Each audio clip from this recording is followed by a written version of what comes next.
الحمد لله والصلاة والسلام على سيدنا ومولانا ومرجانا ومولانا محمد النبي الأمي العربي القرشي الحاشمي الأبطحي المكي المدني الإقامي المشاهد المشهور الولي المقرب. أما بعد فأعوذ بالله من الشيطان الرجيم. بسم الله الرحمن الرحيم. قال الله تبارك وتعالى في القرآن المجيد والفرقان الحميد: إن الذين يبايعونك إنما يبايعون الله يد الله فوق أيديهم. صدق الله مولانا العظيم. دل میں ہو یاد تیری اور گوشہ تنہائی ہو، دل میں ہو یاد تیری اور گوشہ تنہائی ہو، پھر تو خلوت میں بھی عجب انجمن آرائی ہو۔ آج جو میرے عیب کسی پہ کھلنے نہیں دیتے، آج جو میرے عیب کسی پہ کھلنے نہیں دیتے، کب وہ چاہیں گے کہ حشر میں میری رسوائی ہو۔ آج جو میرے عیب کسی پہ کھلنے نہیں دیتے، کب وہ چاہیں گے کہ حشر میں میری رسوائی ہو۔ اور بند جب خواب اجل سے ہوں حسن کی آنکھیں، بند جب خواب اجل سے ہوں حسن کی آنکھیں، اس کی نظروں میں تیرا جلوہ زیبائی ہو۔ اللہ جل مجدہ کی حمد و ثنا اور حضور رحمت کل جہاں صلی اللہ علیہ وآلہ وسلم کی بارگاہ کریمانہ میں محبتوں، عقیدتوں اور چاہتوں کا خراج پیش کرنے کے بعد زینت محفل فیض یافتہ آستانہ عالیہ بیرا شریف حضرت صاحبزادہ پیر سید میر حسین شاہ صاحب،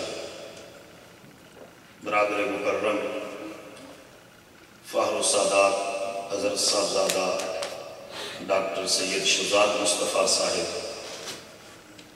فاضل جلیل عالم نبیل حضرت علامہ مولانا حافظ محمد بشارت شاذی صاحب،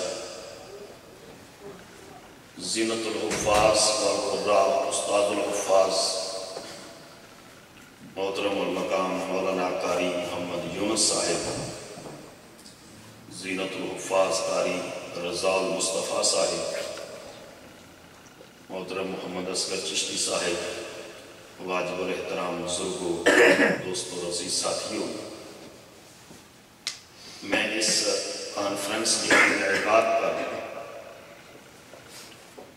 الکریم اسلامک سینٹر کے امام و خطیب، عیدگاہ شریف کے فیض یافتہ اور سنی اسکالرز بورڈ کے جنرل سیکرٹری حضرت علامہ مولانا محمد بشارت شاذی صاحب کو اور آپ کی پوری ٹیم کو اور مسجد کی انتظامیہ کو، حافظ صاحب کو، نواز صاحب کو، حاجی صاحب کو، ان سب کو مبارکباد پیش کرتا ہوں اور دعا کرتا ہوں اللہ تعالیٰ سیدنا عثمان پاک کے صدقے آج کی اس محفل کو اپنی بارگاہ میں بھی اور اپنے محبوب کی بارگاہ میں بھی قبول فرمائے۔ تھوڑے سے ذرا قریب ہو جائیں۔ شفیق صاحب کا تازہ تازہ ایمان مکمل ہوا ہے۔ ہم سب اس مبارک محفل کی برکت سے ان کو مبارکباد پیش کرتے ہیں۔ اللہ تعالیٰ ان کی زندگی کے اس نئے سفر کو اور زیادہ خوبصورت اور آسان فرمائے۔ یہ حقیقت ہے کہ حضور نے فرمایا جب بندے کا نکاح ہو جاتا ہے، شادی ہو جاتی ہے، تو شیطان چیختا ہے، واویلا کرتا ہے، اب یہ شخص میرے انجائے فریب سے آزاد ہو گیا، اور اس کا ایمان جو ہے مکمل ہو جاتا ہے، اور اگر وہ خود بچنا چاہے تو اللہ تعالیٰ اس نکاح کی بدولت اس کو گناہ سے محفوظ کر لے گا۔ سبحان اللہ۔ اور حضور نے جوانوں کے گروہ سے مخاطب ہو کر فرمایا کہ یا معاشرہ شباب، اے جوانوں کے گروہ، یا نکاح کر لو یا پھر روزے رکھا کرو کثرت کے ساتھ، کہ یہ شہوت کو توڑنے والے ہیں۔ تو اللہ تعالیٰ ہم سب کو پاکیزگی عطا فرمائے۔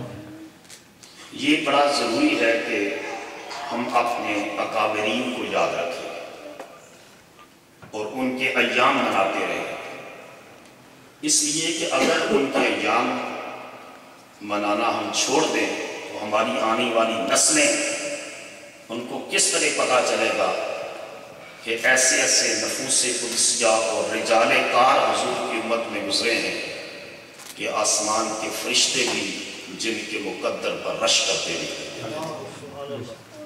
اور نبی پاک علیہ السلام کی نگاہ میں کیسے کیسے جو ہے افراد تیار کیے ہیں۔